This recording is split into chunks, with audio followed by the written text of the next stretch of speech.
busa fo ye ma ona dwe ma ona kwa bazeba oye Costa TV ASIEDU ne ye oye Thursday evening na jumezino ye Kasa current affairs program na nyumbri ye besinkonya na yeze ye na adwenkyere yeze aboa ma ye hwe nsama okodo Ghana afane bebia ma ororane no na yafa na yaye mpesempesem ya kye ina adwen odo na made bia ye no mbirpam no ye bama waso abaka ho na ma woka ezebo bo adwumezin bia no na ya mu akonya ma etum aka mizenzi oye dani abawana na mo minia oye KOBBY AFFUL wo fia ha ono oye Cape Coast North NDC on communication team member na nyumbri wabakansa na yene chichu nkomo ya hwa so de oye MPP fo won anemsinyi a ofra no ado Jack Toronto no so wabakansa na yina ya bom ya yempesepensem wodwumazido na nyumbri na abansam dam na nne ozima akoten wo mani mu pa wo de yetum ya che na adwen wodo oye General Mosquito Luna ofan General Mosquito by him de Nizenze Johnson ASIEDU NKETSIAH onye NDC one national chairman ozinsem bi atugwa o se kasa orokodo wo Ghana ha radio do TV do a worekeka de President Mahama opere osanso oko osanso ogina 2028 mo to abaman mo osanso we o manpanyin for the third time no onye no kwa onfi NDC wanafa na president na asumpo onka bibi adam no mo ye NDC MPP fo na woze dam nsam no workeka da mo be ya MPP fo one party na ayede we gu so wa chie no dam nsam no woka na o che de o very energize mo ne base no we hu de na o che de onyi de wo president Mahama kwan mo sa na over third time bi o mti won so obosor na wa adwumazin was abo one party no ndo nam de MPP wopere wo was peja woni base ninti na was ndam nsam no was na worka na emu onye NDC another president Mahama na worka de obasik oye third term presidential bill biom ya president na la also wa brenti se ozi ndam 4 years wi a na oche de obokono akaji na hu na foforo so wa ba na abotu adwumazin do ofi wono oye week ya na the last weekend yala na oye BECE results why for release was a bay na no nsem bebrez abawon ibi musem performance no ibi ma ya aze ibi so do na awanya aze na private schools one hu sama bebre was it this time private schools no I the Muslim born on no form na even so what your results no sumpa empando obi o voter region na wa tro ewe na wa man oye ebia fanti ana de twi ana de gbani was akadi grades no na wa man 9 ana 7 no che nyimpa nimpo wan tro so wa man mark wo damu grade no ho nto che de wo fi de inconsistencies bebre owo oye this time results na we wa ikifo release no nto watata ase wa yik no anyi Ghana ban nyina de wonboa na wonye investigations mfa dam results ya wa be hu impo se mreda ho a anase wotum mpo a obama one schools ni bebre na wa mamba fama na for remarking nso ya asama ebotum ya kire ya agen ina so ya so da asam bi anyi bebia MPP for wase oyaza also democracy is under attack ida minti ine oye 6th of August ya chede wa ko demonstration ka sinala one crime awo chede se abana otodo so aye hu bibia no demonstration obakwa osande wojizi de aban wa shada na opere also press oye free speech intinu democracy nso so ode ya mamanfo kwan mo utum o kire won adwen na yebiza de se kire wa adwen a ono kire de ode connect ka hye nkofo mpanyifo aroba na ana Ghana mpo ye ne culture no dam na ote nti obi kona so kafa panyini bedo panyini bi siwo na otwa na o hye na aroba enja na monko na mofama nso so o we chi nso wo so we hu na we sua de wotum wa chi panyini bi wa hye na aroba bi obi antum nkan ye won hwe ana so de oya bana otidi na wa hyeda afa kwanbo ne bido na ortiti MPP fo na mo be ya oya azna so nkoye mpo a na ochere onyi de MPP nyi bia ogbo na na okasa osanda ogbo na na so ka bi pe anhwe na wa ba chen dem na nsamnete nyina no ye be kire nyina adwen na bo discussion nim ezato no yehu bebi aziti na nan boto na yehu de emre omana yewo mu no emre oho nto do obi abomoz na omambre ne yedwuma de bia ye kan ye refer ezima oye US former president oye Barack Obama osinde Ghana need strong institutions and not strong men. Until oche the other institutions no oye juma So institutions no adwuma so a na yankasa so as a politics as abam na as best say e be go institutions no ho fi inda minti e be hwe na da nsam nyina ye gbegbe na ya kire na adwen wo ho ya nsa ember no mayema oye enua oye KOBBY akwaba na yembisa na yemfa dwumezi no hyehye ano na KOBBY otede ne Nyankopon adom ho ye bibi aboko Nyankopon adom ya tede constituency so dwuma kasi bi akonya kasi bi da wanyim asa nyame ya adom a ebotum abowuram ana mobwa nyo anu mepem ya baka ho asam nyo enzi ya waha eba ya baka ho asam so wode yeta wechi so ya beta wechi was always want the best to be part of the Coastal TV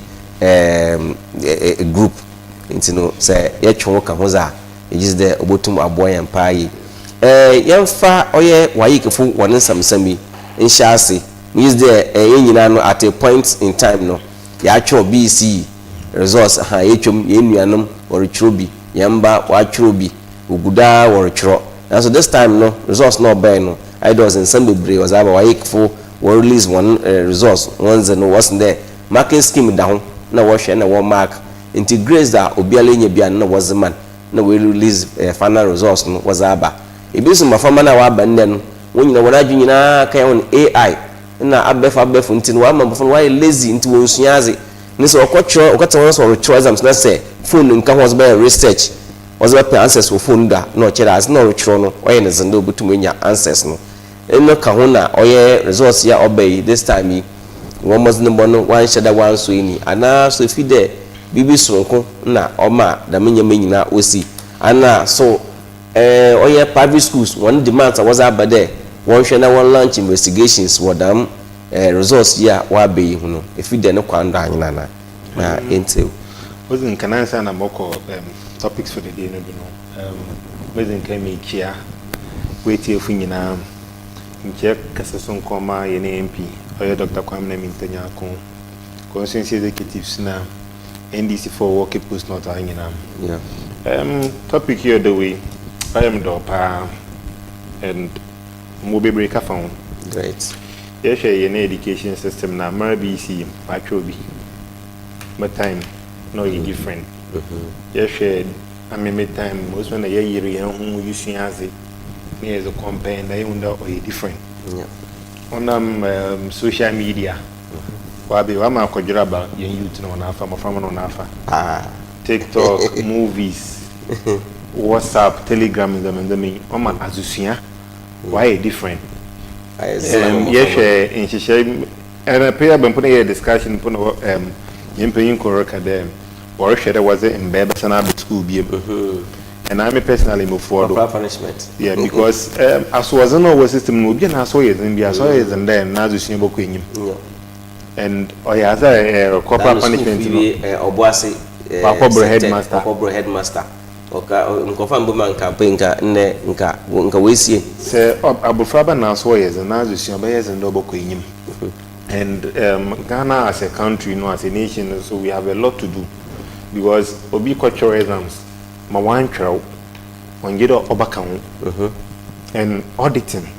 ya za mogide ye for the serious or because twere twi ana gan ongedo ma wazi dangbe another dagman bi be show result dabi even though the private schools na kasa no your question marks whereby nkofu susu there one ma maframa no a poor woman na kunyema we more practices we bring but anu in there and I mean personally one of the things I believe in that even the private schools in Bono obayes automo oyes in there nke yema government school teachers in the brain ampo onko supervise on exams no BECE gina no na discipline no onko so I agree with you obi culture no we ncha yes ye monko private school culture why the year menyimpa no government school question good question them picture in there government schools no discipline no one was great until more practices be or you can engage in it but private schools man became mucho BECE I mean we call UCC junior high school and ihe no mpo no feel there wa men apo it make a part the actual pre-take no and other government schools and say one for 1 T square na no coffee yep na was brain because yen upon a yama on rang up. And I happen to have 2 friends. I'm a kitchen a child one may and you. Meaning she has a lamp and auntie in Yemen yesia. You mean you solve questions now. You call me and up and also one more up you or a hard work effort in his rishim. And yen obio wagana behind him there apple. Na more practices no ko do private schools kasina ko do ho into ya so gide yen painful no what stepping na wo boa because some farmer no wan discipline no rely on apo wo basic school a wo ko SS adama wo ko university we do ma rely on apo and more practices during BECE but then na baba ko wasi mu di university dama into se coupe university exam centers e bo hwe na security cameras on agenda for panic. Baby around fanfa. And it shouldn't be so because the youth are the future of the nation. And to say to me train disciplined youth are. And no cheddar the future be bleak. Seriously. It yenim moframano from BECE. In your co in try me personally, in try believe there. Go and write again. ABS a boko 1 year never corner for trouble. Nanko fun ye serious private schools ye men won kon and ye nim painful so GES education minister Haruna Idrisu honorable ye besre private schools no one demands and I will name here there was be yen hwe so gide auditing ye ni serious yen konza mama I believe they were job BECE at least utum wonya 3 weeks or a month and sign a result na ba so gide ye my a lot of work okum na result number question marks be aramba because oba number be everything was say na ami minye 13 na minye mfante pimumpu na obinya 23 na we nya this school we nya Wesley girls a lot goes into it obi ho mpo record am asem no I quite remember my time moruko SS wo result no or score no bo what course in no wizin bo everybody can go and check inti eboko me confront him from one mukudru one in there one notice board no bo one me you fi UCC junior high school year ba one na me na class A3 and ibia 45 na wo fair no ozizudu in that raw score no way until that you merit until that say raw score no 420 ozizudu 500 400 this until that kululu biare enyim but enda no even last 2 years no most more be nyam fant nti yekoye no yekoye registration ye hu de yeko notice board no wasi yenko pick a house no no onye house number yekoye na hu de was the raw score simple was account wo board no do that's why I can I think the time that was them no boboa nti ihu raw score no that is masafata nti na yema me that misconception info because if you are kade na menya 17 menya fantepem e bia course e fair no because ami mukoduru wo no mamuhu ni nye de my first course no ye science my first choice no ye science second choice no ye technical nti science na ma fa technical and science me nye because science no na mo raw score ondu bibia ba technical na mo raw another menu school no one kona for the way one nyama nti obandama on the exams no po chono se wanyaze mpa na ode parent no ebia wo for kono bia wo pere wo for bia wo benya dem schools am wo mba bia no wo ba fado na wenya obandama nka onye na obi rekade one education is we anyine nko na rekade dem nzama nyina kawo na private schools you are sorry because we feed them go feed there wo for private school da obotum wa pass ye na wenya school a ope but say wa band private schools no one pass them public schools no once akosol as in private schools no ebia obotu aba private schools no attention no wo mad rush no akofom na nkofo so on attention na ko oye government schools no wondo it is there parental another performance one influence was pressure was to parent no no nyina ka won dem private schools will make them demands ya na ninyin akawobi I quite remember yebocho BECE I think last time no last time I was to BECE in there no I was na boys no yen my fa fancy pim na kwabutwe na yun da ye na class na nyim na ye de mi na ye bo life guy bi na ye de twem ye ab Santa Claus and some more pedo kwa disco no and yun there no ye fe but I me personally dey no o motivate him mamusiazi because minyim friends and minyim what they say into my robin na pedi run obasro okay ene azuku so no hya nkran dey before mroko na me brother pengini wo na me brother wo botwi my brother cross no wa disco ewie my brother so wa ko oga school okay intino kede minyim school si ya motum intina me na me confident and then the urban the music dey near friend say me to me nya sanka I put our exert pressure on my parents that wa na mpeda moko it says kebi wo future you wa ko ye kululu kana na bi na wutum ro and then the damn schools no so fancy na disco na no so no and then izina waji parent do on pass of me old student mpeda mababa ho at all cost and ye pay there are certain things or humans yin to me yin for mas yet na he yami ma confant me modo apeda mbaba ko weekly girls another fancy it is motum my bibi with me influence and I'm position another sika why won't I will do that inti anozo kan but one of the things I me encourage you in there yem direct your number ebu no ntey mu obi am say what do you want to do pedem ko make a law me say pedem ko your law you need to sit up and learn or you there for study ma fa so ko ewie watcho BC ya bi so ebisa nde epede aya baze in future mpa onyim oko school am on career guidance bia o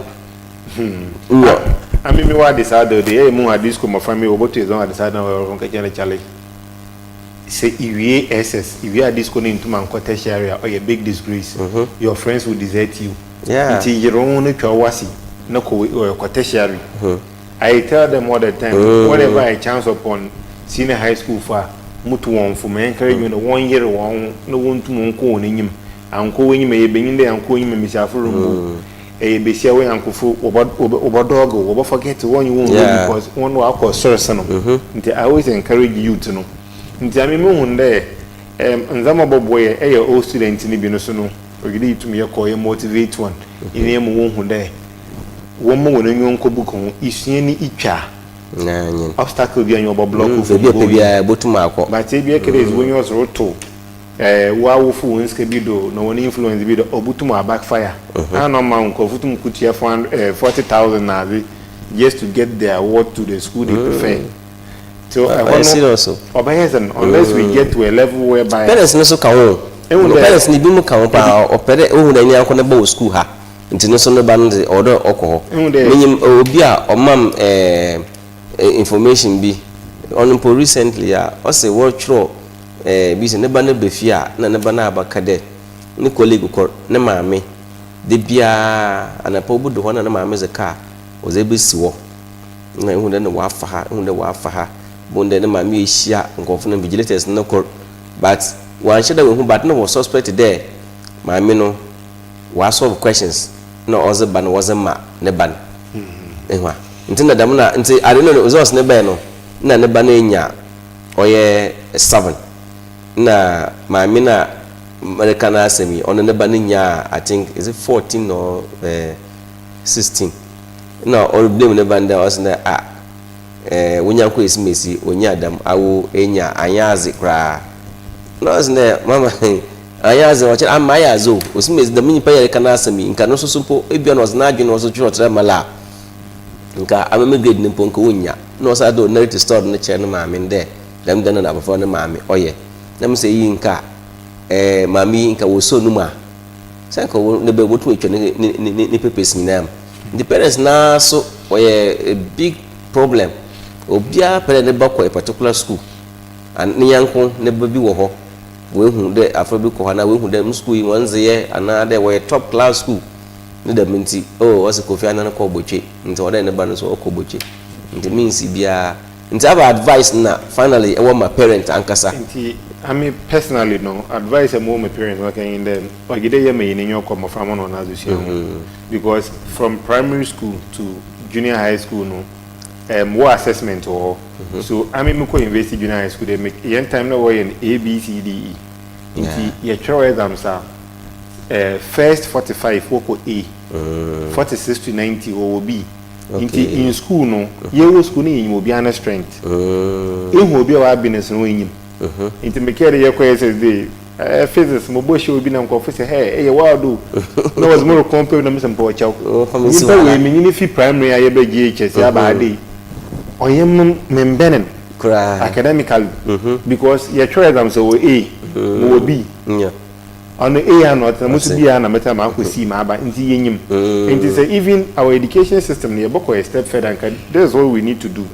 Before Abofra no your BEC in Bono, or you checking performance from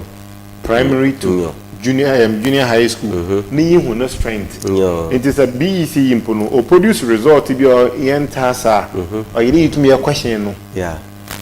But that means we don't take it into account. Inti amiri school amoko ede no na minyim na mo obi ti na mimna motu ma conference pe manada di school ba se bia na nka mo iya minyim da me performance even I quite remember you choose schools mpon wo ma teachers na guiding as to the schools we should choose based on the performance or junior high school womo inti my time like this I quite remember I choose at this school bochi and then the teacher ko ka che na me serious was the son and that time for 3 schools per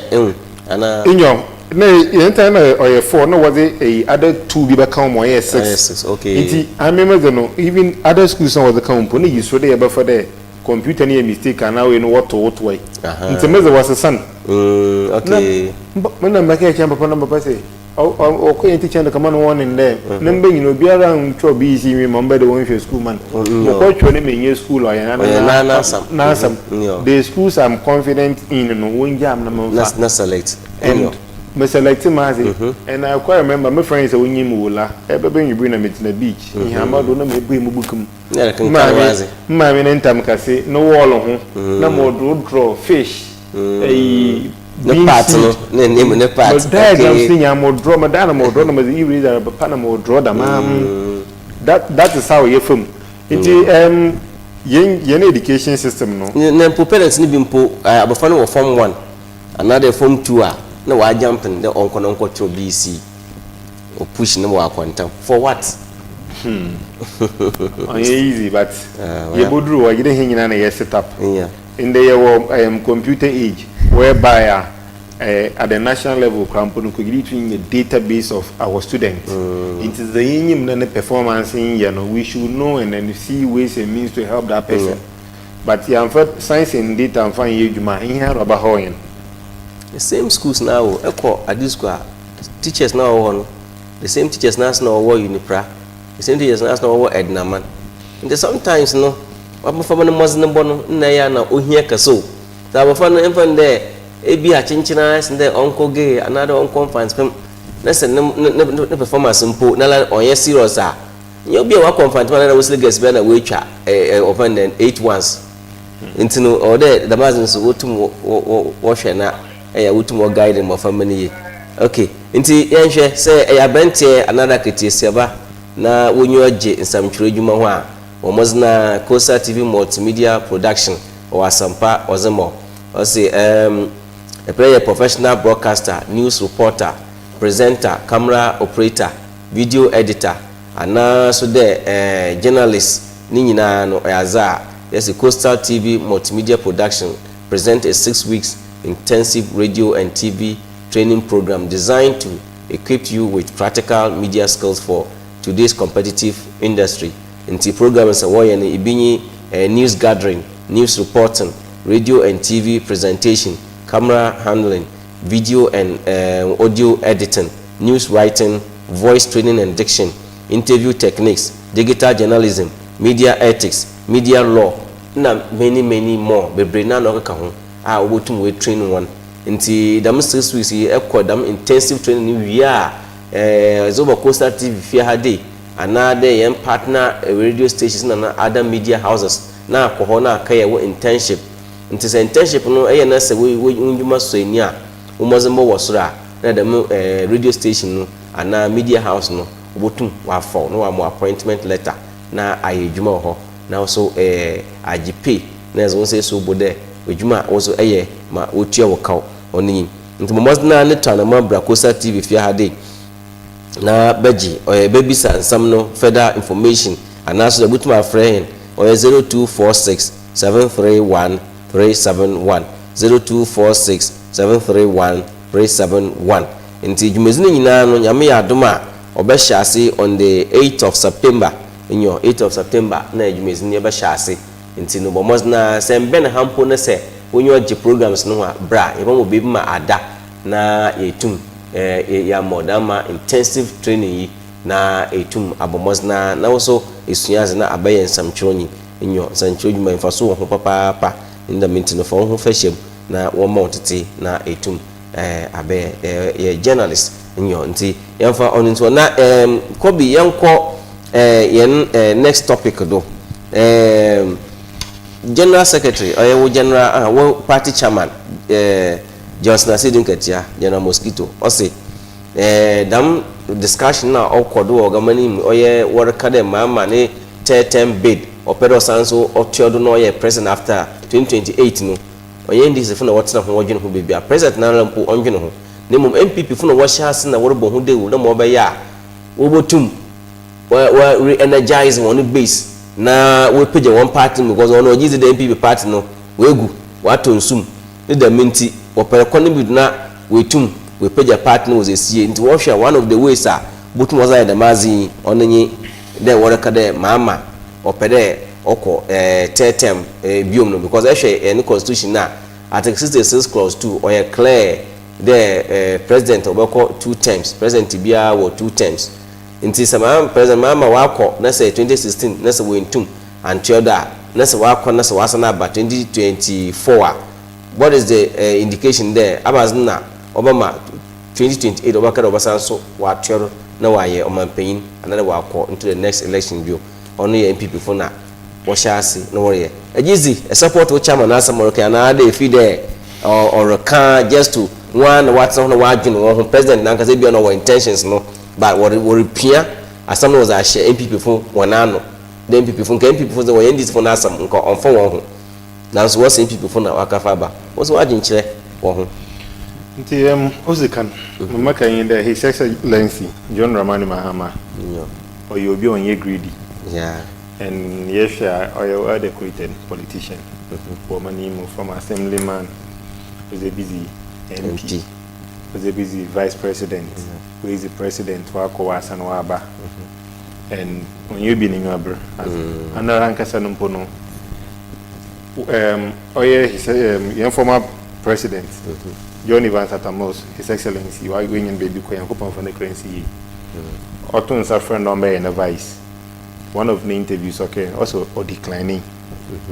and then paying for it to know when you kase otun for count when you kase moji tum do be vice oye vice obey president Lucy oye na adwino remba biem malo di ne dey how na adwina but upon consultation na pressure from here Ghana for if you the one register na MPP for asan kasibesi was the kind of question am na kesim obey ebo win massively na rankasa wa akede on petetem bia and the constitution so article 62 clause 2 actually so the president bia term limit no 2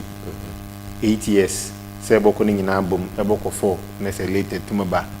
4 8 years every nti yen constitution we state in clear na we state in clear na bi mun so was a court mpochomrebo interpretation from the Supreme Court say court no dey down no ho mai obia as a task mpo no as obia task ni feel the task tum zoko ezokwa ninya solid case obohwehwem obodum esuko say nyanse biara nyim so otum obogu nti na ye mpanyin kru bi kede any mpede me use foul word bi can go to court nti court dey obi atumuko na asema ezero kon substance nyima ano and take him pa one my rate of sermons obey na dam o na mpono otumpo wo ma wa abram gumayen ese sawa adwen ana so okupe kira gini mo otum obogu nti yenra John Dramani Mahama no akada orum ko biem na MPP fu na nkasa no we lazy opposition and one kasa no nam won amembu bon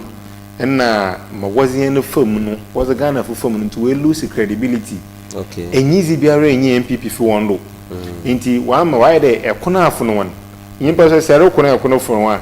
Paper the phone put to zo bo opponent. Ekono fono wa mframo mpo na pidi hu na the defeat wo opponent but oromfa. Opposition na wo no ogide wo set up na wo pagana fo chaw.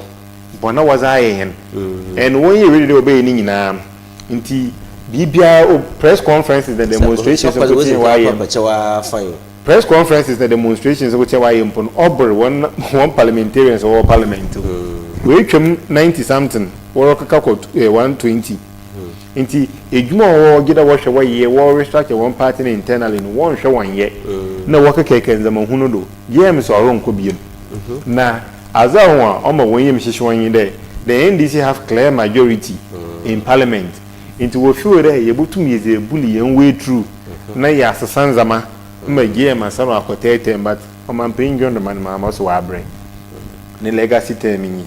opedo or reset the country no or put the country back on track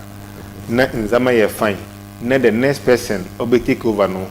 ayeroshe yimde NDC ye tena banu 16 years inshallah yitwa 16 years ansana ye bre ye game anapo you regime mpa MPP you collapse MPP because suban no nyi nziye bi was MPP for akabi pen looking at where 2016 the way also winning massively across the country no oma MPP for I don't know whether now complacent or says na work and say because of confidence Ghana for nya won mu no no chese anu wori adwuma was a breakdown MPP NDC party no kra NDC one 16 years also NDC one bar benemu biom. That is the end of NDC party Yamutu. Okay, we use words be like Yamutu. NDC don't die forever. And so before we say Jack, NDC and John Mahama are back in governance. President Akufo-Addo the first time mpono no nkoyi but ntinai yera Captain Smart na the journalist when you know was it yan baba ze broyeni no nkoyi but nzamon ku krebi mintina journalist funi na ahyekin na second term no mpono yenhwe kona wo for those winning elections na say onye de John Mahama ye statement no piaso me bia nka ye challenge ma oye nzama bebre but ye mi gay ye je me zama wona ye ma onko ano was ji wona enyim gwasi nti afi no ehwe the way nzama roko omani nzama ye smooth asumbiwom demonstrations wo ye nyina wo peda wo ye na wo nyane yentira ho na ye ba ma police fo wasn't so show na ade egu wondo yentira won ma ye bobro nko de bi yama won opportunity. Demonstration is part of this in democracy. Or one of the ways to exercise what is pleasure. MP footy in Zama and MP and Morocco doing ye emo in pain 40. In Tini and Yamon smooth women or one demonstrations. And in there weak opposition, Mobutu wire and you will need to be one professor any alternative another ideas and solutions be about Boyan. That one into Eshem worry the party will soon collapse. And I just say collapse the party, you know. Into GM or Pedro is statement and he's one of those. Yes, former president of the 19 years, and he's a wondering Yanko from another party from Power because on Messi party up. And GM no being greedy, opera or proper statement, yeba respect and in Chibaba no. Or in Shane ye BBR or Chinawa Hawagan. Intano, we see the pide or on quarter term. NDC, you were competent flag bearers or Adachi, Ubutu will be the president, why in ye, young chairman, General said NKETSIAH or Honorable Atoforson or Haruni Idris or Professor Joshua Binam Yina or winning no, yes, our queen animal no Utum Webu or money, and Eshem in painful marble wounds in the winning work. Open amimbu washerman zamaroko fine into wom henzena sayama na kunye da on kita frank kan fama indi Ghana foreign to man nti John Dramani Mahama orishe his excellency leadership nzama ye fine nti also or reset economy no to opedo put the country back on track ama the next person will take over no so we tum nzama ye smooth man no we tum we steer the affairs of the country no smoothly Inti MPP for necessary one I am person na watu na watu wonyi bibi papa bia when the party no rugu when the one base ni nyina a week and why chat 2027 June July na party ni egu and Kennedy na no kan and yim mo rekodo na na so nyim mo beye and the party no bugu okay Alan chairman tin efim Kennedy roko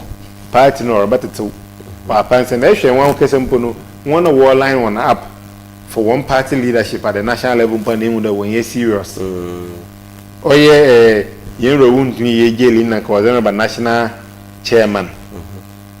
Ada dona mampina kufa do one more new woman trokaima membu basabasan unwana ware pre afoko mu ina wo how kumsin and say you akufa do no okay there was a sabi etief me say won fan chem you akufa do no okay there was nkosi afu no was woman international eastern region abronye wo ho obi okwa abronye impo contest no oye lawyer assistant lawyer wagizin obon homa na akufa da supporting okwa support abronye mo tuni for all because the learned lawyer no obi wo reputation to protect her or ma won fa nzin samuhun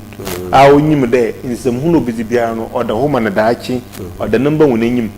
nti sabi okafa nkwasi afa obutum wa dandan won wona ye buga ozo won bai ehwe madam hawo kumsin oba national women organizer odi pian ha mo ye ya she subana wa de nezi nti mpono woni mpinfo was one bar for national front no they don't appeal to the learned people one appeal to the intellectuals in the country in the mpinfo to them nezi won be bizo party nyim wo track records of subanbon nanzama bona waye wo mani mu bi the party ni ma party na nko bebi aro nti party no bokodo wa akofom wa atetew wa ye basa na finally ye gun nti eboshe na ye from 27 na is there dam third term bid ya was MPP for na was ABAWANA kan was is their intention is to destabilize, divide, discredit the NDC party and reduce the popularity of the party in the sight of Ghanaians. And is there, or is it possible that it can happen this way? Oh, yeah, possible. NDC as a party, no, you will good work Ghanaians in England. And actually, Yenenzi from Yeba Ben Morocco 2 years here, Ghana forward trust to him. Yakada year to about December or Baya MPP 38%, excuse me, 38% union. Yeah, 41. Official EC records. 141, 41%. 141, 38 in Warren Benhumpo. Warren Benhum this time round. And won't to one way so one find destabilize a party. No, young party ye focused.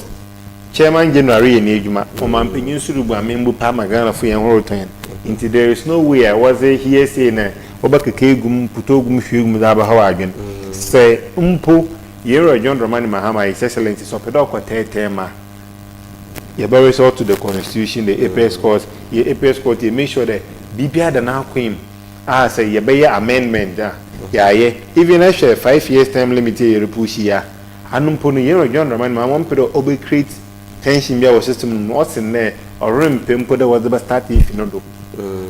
Into Dama 5 years time limit, and ye get to ma, or rim peda yeba starting and now put the nest. Into Yero John Romani Mahama, what does Bemjizima? Ghana fingina ye who there or Kumapa and Opedo Oye nature ye. Into me always refer to the term way as a legacy term. Opedo Yenzame ye, my chimba ye ken, Opedo Yenzame ye, my NDC ye, Minyam, Opedo Yenzame ye, my NDC the next 2 elections, so then you win in comfortably. Opedo Yenzame ye, ma, Nimpo behind the baton stick in his arm and no, or embrace. Here I could father about me. Yes, most ubu amina ubu omania uzo mani dia wakafa obayezan chede Jesus na wazana ba wetu mu win elections amon obayezan zamon ena yera mamu ba omena rankasa so orsan so ababiem no ze impeyin foda da wona azabobo wona inde bia obayen sakaya kakra wo national executives no mu na was in the miaza bazaza obayezan zamon nti MPP funo wan rankasa no nzama nkwe mo one party no munti any little thing that they want to ride on. Bibia opedo way demonstration. Fu aya to do to see this simple. opera way demonstration way press conference on amembu no koyi employer one year until yet one asi we lazy opposition lazy opposition and reflect on in the nyinam. That brings us to other topic. What's in the democracy in Ghana is under attack by the ruling NDC government. Osande Obi previously NDC opposition no na nsambia wotum waka kan one communicators waka kan abana not do then one year one she nende ofide ebim so were criticize aban na ofide obi kabibi kakra pa ebo han na sojafo police fo wa boero ni fie na wa chem was no kokota azeba chen na nyimpa no was na akotum nti wore ka amanfo wonen sama hye wono bo wonen sama hye wono mu da mo be ya obia nkotum waka aban no ho asam boni bia yede wonjai na aban no nzama wo pede woyen wonye was it the actions of the government is a threat to the growing and developing democracy. And so in there ma aban ye no is a restriction to free speech and other free expression. Na treatment of opposition voices, suppression of opposition voices, silent dissent speech, weaken democratic institutions, and we are here to defend civil liberties, the rule of law, and then democratic accountability. Namuna MPP for worker. Ejizi there aban worker amanfo ashe on probia baka aban ne honsa boni bia oya na waachi won. Was cite examples bit there the entire samijemfi okaka bia hye awroba Sam George okaka bia hye openly some people who was ben west ni bo intum mba no ha Sam George okuze to ablakwa obo Kevin Taylor mu nyina was the monk of free or former pena kofado was a siwo utwana was na roba was nebusuafo nyina was account and other party mpanyimfo na nne na so wori ye bi na so kotia president mama was what quarters na bojo nti ora watch one to democracy no I practice over 30 years no 34 years and counting or say it is under attack. Just there as I worry ye na kwando anyi, is it true that democracy is under attack in this country? Democracy is not under attack. Dama making earlier no lazy opposition. They don't have anything better to offer. Into any little thing that they want to ride on it to make noise for them to be heard. But Ghanaians are well awake. Ghanaians are discerning now. With the inception of social media, no, you can't just throw that into people's eye. There are references we can make to buttress our case that democracy is not under attack. I am person na world to. Why a demonstration incident free? Yambro bia yet no crew we mu. No wabru journalist for. Yet no crew we mu na Ahmed Swale Okun. Yet no crew we mu na lawyers for work a demonstration. Lawyers hanging na yibu one. Lawyers are hanging na yibu one. Wasn't so should go on the one for this way chocolate drink and fan corner one. And this year be you be ashi. I mean not Baumiaba. I could say ya okay some yin the far or man pingin. In the court, Obu in Charapacho, the video evidence is there. Obu in Charapacho. There. Mawai be an Oscar one fine chan. Inti sa okase ye ya. If you are sympathy. Mpocho mrebo. So okase ye ya. Inko binya sama. That be honestly. Umbra no nyinorizi. Yeah. Umbra no nyinorizi. Inti democracy is not under attack. Yes, Supreme Court in Sansemi nyina yenra Maslock madam said nam tamaklo ni issues here. MPP for in the one of their national communicators on air. Na Kasa oji tumundem. Yes, issues na. Nko gide madam mpo ma oben court dan humpu. All because yena bread na madam said nam tamaklo. Oye enhyehyai a we ntu yeska. Nwo ba abanum. Na wose madam no or inflate cost of zamanu inti was it wa okay renegotiate na we payments take on onye Stephen Honorable Stephen Amon onye keno for ata finance minister we payment inti se wo probi wo nyine ezi ne no ya wano yen ko fa bi ni a na wo de for ma mi hu nti sesi ano inti boss mobo sesi ano opportunity no ho anka edam nkofo yi ofurata na onyi manim ba Stephen Amwa Dr. Stephen Amwa zo ha inti san kono nka obotum was na from Brakondo was na court na court kiza san we mu de o no kwar de obey no ko negotiation na sika no e ka ono da wono okotua nti onu momu na waye bon na nka mbra no nyine zipepepe but onam ho no to na sika ayember what's the wheel of justice no or you slowly but or when slowly but obodruwo no in the one demonstration or chegui yama won come away one demonstration fe incident free and bro bia and you bia hwe yes one exercise one democratic right one anka was in back and ko 400 was in shoes rugun ko 400 NDC yes in there you are a citizen or you all right there be demonstrate into feel free demonstrate register your displeasure yam bro bia na ora be ye na edwuma yen buga yen konkochin ko for rambo star ese yes enye abana wa asam is the Ghana free inska yes tum zibisha wonsa no misappropriate fines avail yourself wonim painful bebre woko yeku homu na poka ho poko iti yera obia mpant yera se dun ketia ni interview ko no akade saa no nko ye chairman me MPP national chairman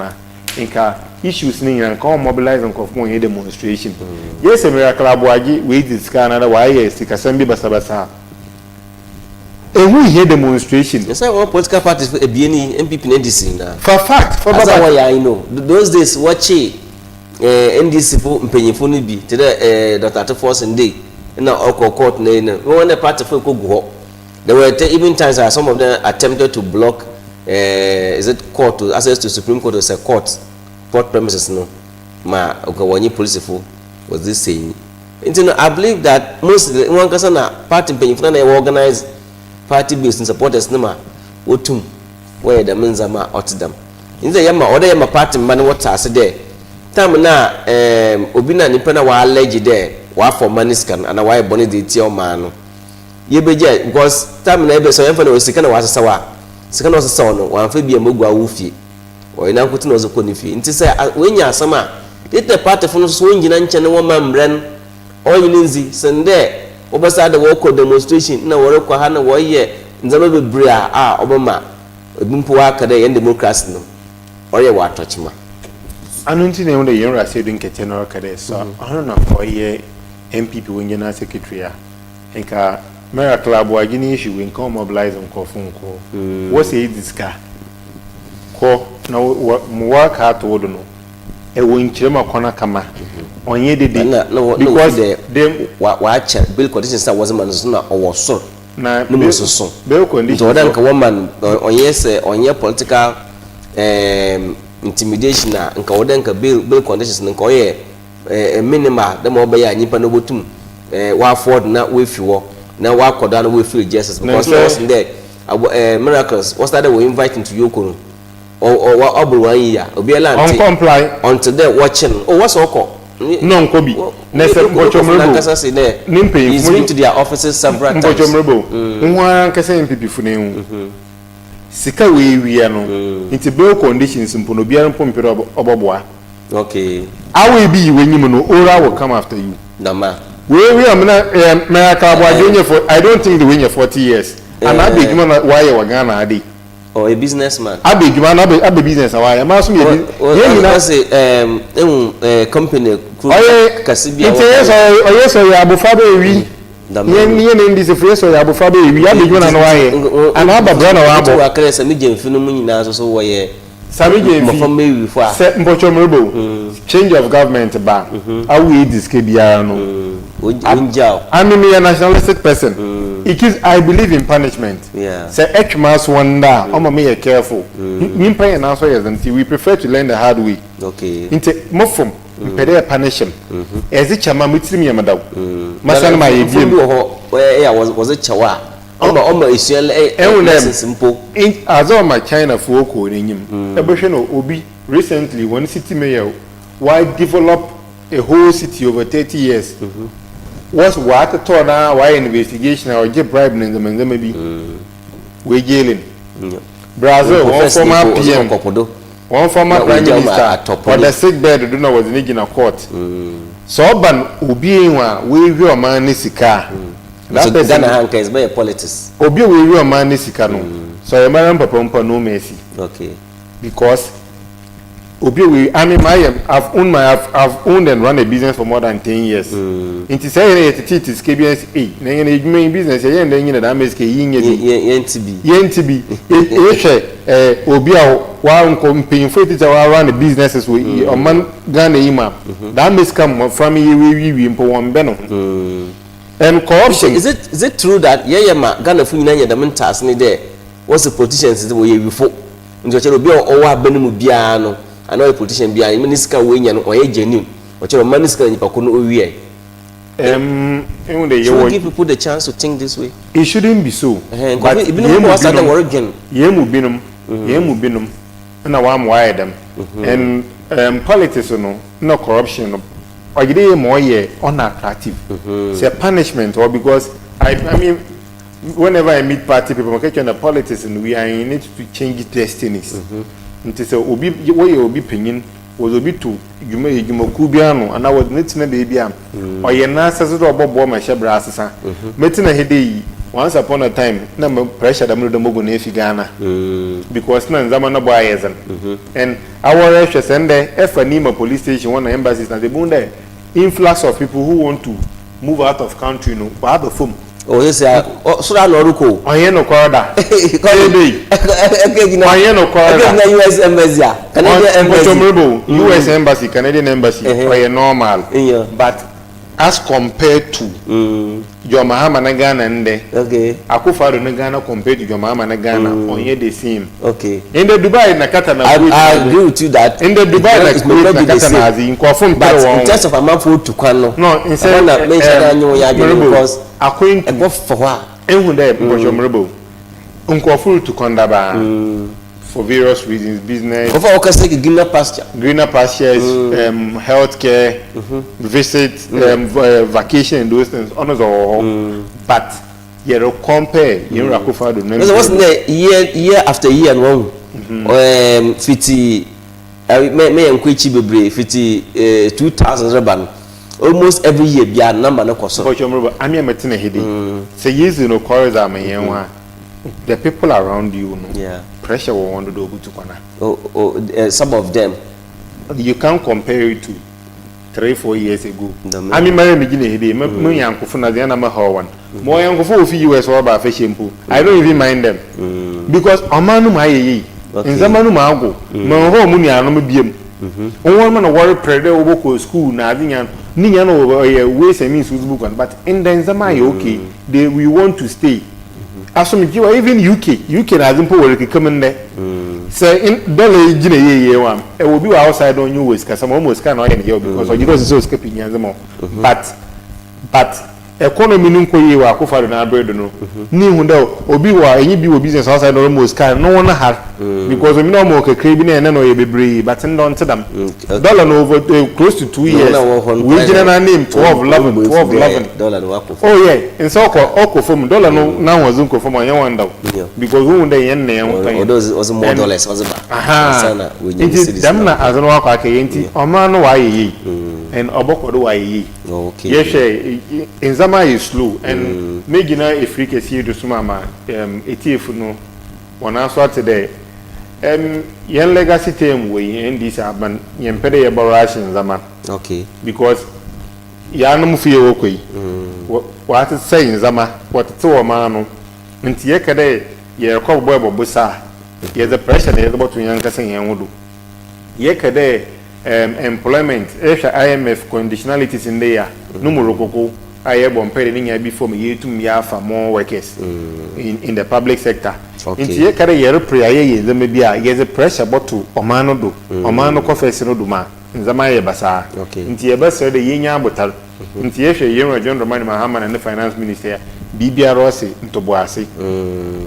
clearance was ntoboase yam fofon ko fungum da ya ba banum tiam fon ko fungum para me gina mi nye adwuma yei and mo atwene nyim na mo nyisum da me nye adwuma yei and metase because as a businessman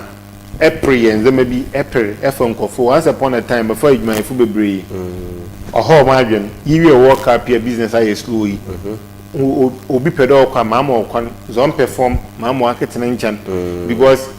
business aye slow number for more workers are it means a little profit I make will all go into and I shouldn't put zero and a negative into money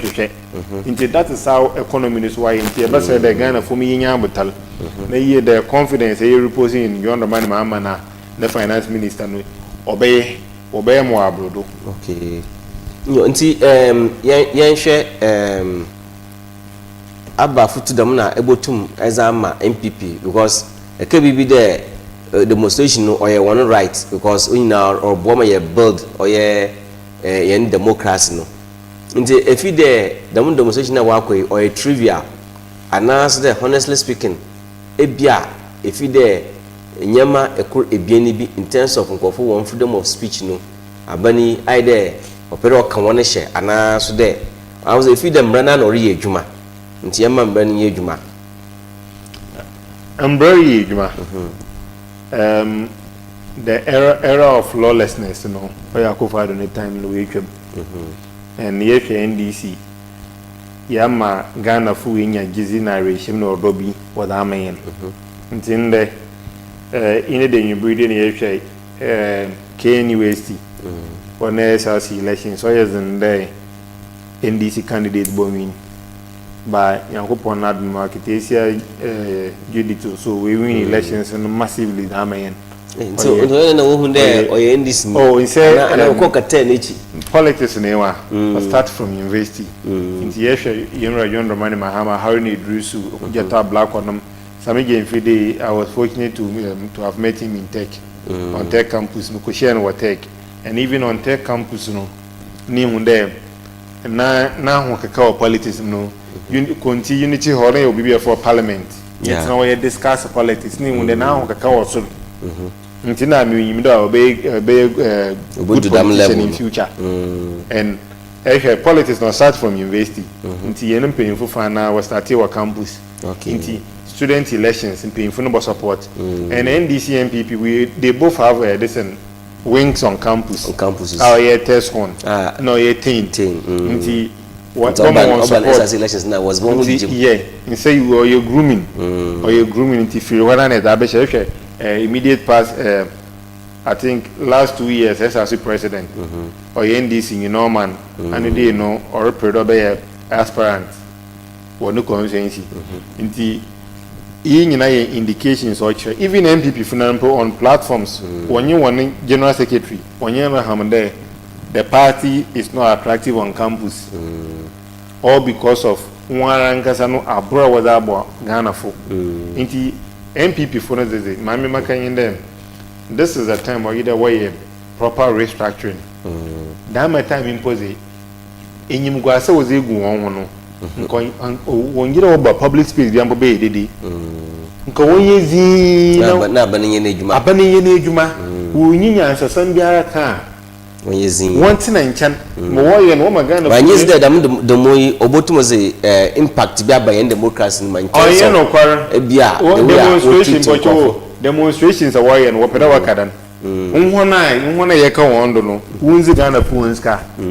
chema untumi Chama untumi nse ni igaranfe nyuma wonka de obi a wezi Ghana secret bi amenche mpocho mrebo ba wose won mbra na ye adwuma na abambra na won fan ye adwuma na obi so a ne da o sha awroban ne obi fufuro sha awroba na ne da nyin wasn't there selective justice onye selective obi sha awroba na eja na ni ya wasn't there obi ka share Dr. Bawumia awroba the samana one social media wakada on fire and women and catching pakrono irabana and say one pose so worker you don't mind them because I'm running order was here juma nti nse the same people no wakada mo wanchi irabana wakachin the same people wakada mo wanchi nipa ya onyi da watching na so onyi da ye ne dam what's the summer Rabai catch social media activity or TikTok I own some more catch on pay Mahama Obisa the same and some of that chair or daughter watching police for chin was no call police station but based in the young then was not court to so one fan and court but why if you might with the Nipano or your NDC party communicator office Swedro Agona Swedro Ntino ofi there some people post there Nipano and Chinumpa or there Embrano obi ayi nse fi wona mra ne ye adwuma nse wo ze court na se court no so there nso so won jail na we jail but ofi there the munyi pese say yantish no chere ida da we jan ana so there or the one wo cells I want for them court na America ma say na the wind of justice move slowly but Rabanis no ono alasan nezo ono watching na enti bochomrebo e say that problem wa yi ho a an no gide what channel won't give answers through the appropriate context. Demonstration of war, you know. See, we lose MPP as a party, we lose one credibility. Into that more demonstrations here, war ye impo. Or more one way before more. Into this is the time when you there work at Nanchan. Now what you share for learned and respectable people. Mo be the party name. When you demonstration in a way to obey. Okay. Why shagan a bufuna was that share and kwa sumna no phone was that share no. I using the one way mo. Okay. You're free. Woman embedded 16 years. Then you're free. Now this time, what can you answer? Sample yemu bofu. Anything blue, red, and white, be any yemu bofu. You think a one and chan. Tonight, you are saying KETSIAH. So I know you when general secretary Anka. One more was on court for Sikazina and Yanko. All my parties they chill because while being informed, if you follow away, the explanation was the NDC for minimum or court accusing them of a bill of misappropriation of funds. It was embezzlement of public funds. Ninano, NDC full soldiers and NDC Pennyfu wasn't it was political persecution. Sheyinra, Chachichikatanizi. Sheyinra to force in the this is Chachichikatanizi na wako demonstration na free church movement. Mochomrebo. Even then a Yero Kuforeman, presidential part not in the baby. She the way and was a maslock mammy. And then one MPP communicated simple working kind of in the Maslow issue said now issue even NDC for we be now on your court in appeals court in Yagina even including the Attorney General one kind of judgment one kind of judgment in terms of like judgment can be one can Attorney General deputy on side with it but there's I personally mean can you because my busy. Impediment reading in our way. In the MPP for was saying this if we MP reading them pono. You read me a brief one. MP from the family do. One hour per reading, one per back because one win the Mahuna way into NDC as a political party no. In her mandate again for that man of confidence when you were yemuno. Yeah, reset no being there. Into me a more conman for penny in to from. Nti one when you one day na so wan chen ko fa this time round no reset no ka ho you will recover all loot freedom of speech on in chede kakasa hu no metina ya masa mabahi mun kakasa hu no biare so ra no waton sumo on to sum ora no penfu bebe won ho baka hu ibin wo akọ for plea bargain no pode yes ye giska no post still ebedem to deter others. Inti Orano is to make corruption unattractive. Our that she would was a tribunal so was a bad. Our either she would trim the Elura politism na abe yon huyi. On yen okay. Change of government ba. Another abono wadono. Onyu bezi. Inti ya yene this in painful easy sika kene hunde change of government by one kutin. I mean personally most saw corruption because there corruption. Oya so omboa man mpuntu because the KOBBY no otumisi stadium otumisi hospital nsa said na mezi odanka wo support na because said na nezi last no break there otumi ye na said kilometer road mbochomrebo said na mtamakulo nezi we trace KBR okizi cars na zaman no hobo na yezi fi abenum Inti Steven Amwa na yero ken for ya ta won wo baye no na wo kwaye da ma payment no inti woye payment ni yinya abanum and in the coming days no yero Steven Amwa no so no pharmacy no be ba fa no ye ke no for atas ye we nyi som na baba na NDC for ye me ba kaza chen bi fo nyi dey say what's it what do man na wo pe man yi ya won ye ke no for ata ombra just like no for ata na wasn't there so what is the ke no for ata so why boneti o man na won fa nem ko court na court mpo onyi won pa court mpo botum ezina asamo yeah and so on stage and we will get there inti oya abotar AMPP ni retain me ndey yubria mama kan dey restructuring of your party na hu hiasan demonstrations na woroko no okay demonstrations no onye press conferences awaya nkotin pobol one MP say wo parliament and the more warrior the no so na wo hye Ghana for ebufu one was easy Ghana for no yen free kata se hye na esikezi basabasa na enyiza wan farmer Ghana for no as an point in time na Ghana nyimpo ya asefim because enyizi biara enyodo okay na aban papa aba abana ozi enyize zemayen abana ochro odo obutime mufo odwene yen ho orubu man manzama rekofan na yes yempe yi na yes democracy is under attack democracy on under attack anyway democracy one wa attack one na say yan hwe yanka wose o man no yeah ayankopo na adom yen odwondo man mahama obepia oso no hwewo odo no hwewo team hwe massive vote onyen one was woboyen 1 million vote yen ze ne yetwa mu 1.7 massive hwe parliament clear majority 2/3 anumpo no ye won ye no omo won ye mehyehyɛ because when you the 2/3 na ye nya it one of friend region man mama supreme leader because when you the 2/3 na ye nya no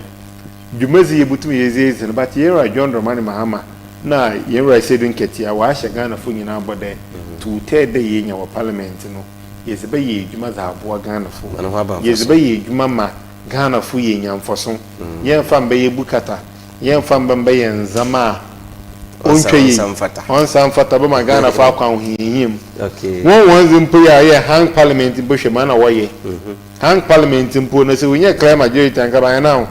Ghana ha baby a we tutu fom wutu gold wo nka ba na dollar nam 35 cedis mafu mpo no ye ba krefi togo na Nigeria za ba okay yo KOBBY AFFUL KOBBY Mahmood AFFUL na yetse nka no say mayemfa announcement embra say ya brentie another KETSIAH na say wonyu oginsam kiro edwuma no ho a omozna ne ti dem nka bo sande okomo Kasa TV multimedia production was the pan nkokor ensia 6 weeks was very intensive radio and TV program our design was ama wana wo pere wosuan nsanchure dwuman ntibomozna Kasa wo be no ebi ye news gathering, news reporting, radio and TV presentation, camera handling, video and audio editing, news writing, voice training and diction, interview techniques, digital journalism, media ethics, media law. Na nenka ka ho bebre odoso Kasa no doso nti eba ye wo mpanyimfo a wa wedre wo nsanchudwuma no ankasa ye with long years of experience, practical hands training obotum was amo